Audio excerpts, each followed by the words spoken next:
The Fat Controller gave Gordon a rest when he came back from London.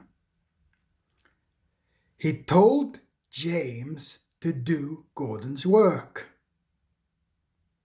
James was very conceited about this. You know, little Toby, he said one day, I'm an important engine now. Everybody knows that. They're coming crowds to see me flash by. The heaviest train makes no difference at all. I'm as regular as clockwork. They all set their watches by me. Never late, always on time. That's me.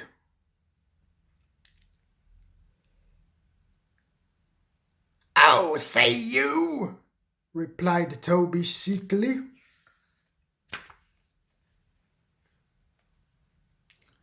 Toby was out on the main line.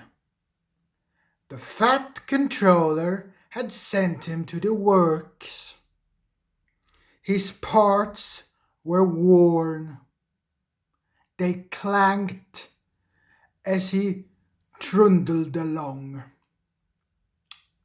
He was enjoying his journey. He was a little engine, and his tanks didn't hold much water. So he often had to stop for a drink. He had small wheels too, and he couldn't go very fast. Never mind, he thought. The signalmen all know me. They'll give me plenty of time. But a new signalman had started working at one of the stations.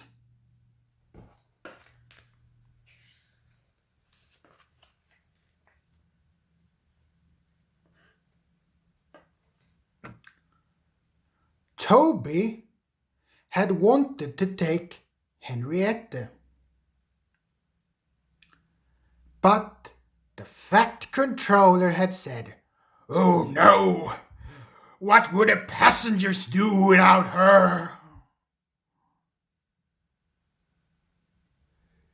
He wondered if Henriette was lonely. Percy had promised to look after her. But Toby couldn't help worrying. Oh, Percy doesn't understand Henriette the way I do, he said. He felt thirsty and tired. He had come a long way. He saw a distant signal. Good, he thought. Now I can have a nice rest in the siding till James go by.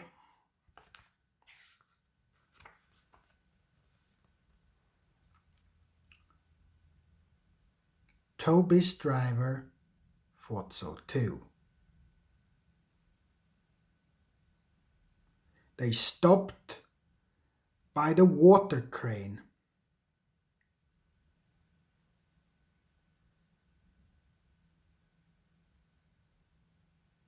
His fireman jumped out and put the hose in the tank.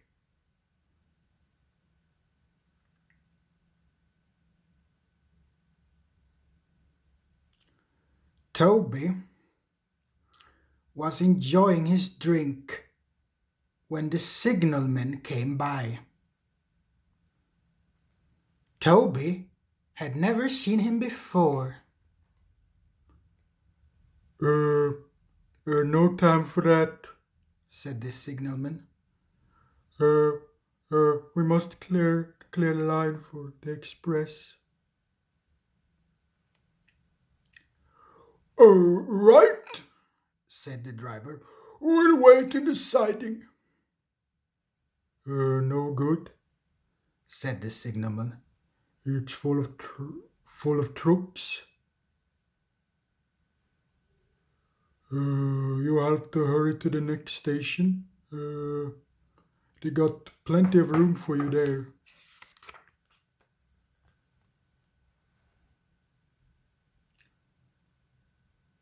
Poor Toby clanked sadly away. I must hurry, he panted. But hurrying used up a lot of water, and his tanks were soon completely empty. They damped down his fire and struggled on. But he soon ran out of steam and stood marooned on the main line, far away from the next station. The fireman walked back. He put detonators on the line to warn James and his driver. Then he hurried along the sleepers. Oh, I like to tell that signalman a thing or two, he said grimly.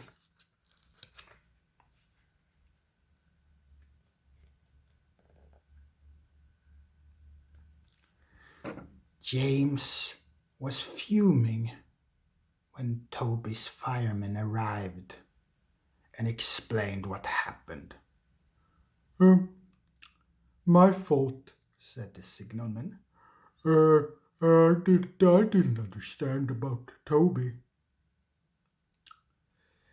No, James, said his driver. You'll have to push him. What? Me? Snorted James. Me? Push Toby and pull my own train at the same time? I don't believe it. Yes, you. Oh, I refuse to do that, said James. The driver, the fireman, and the passengers, and the guard all told James what a bad engine he was. All right then, he grumbled. He came up behind Toby and gave him a bump. Get on with you, he said crossly.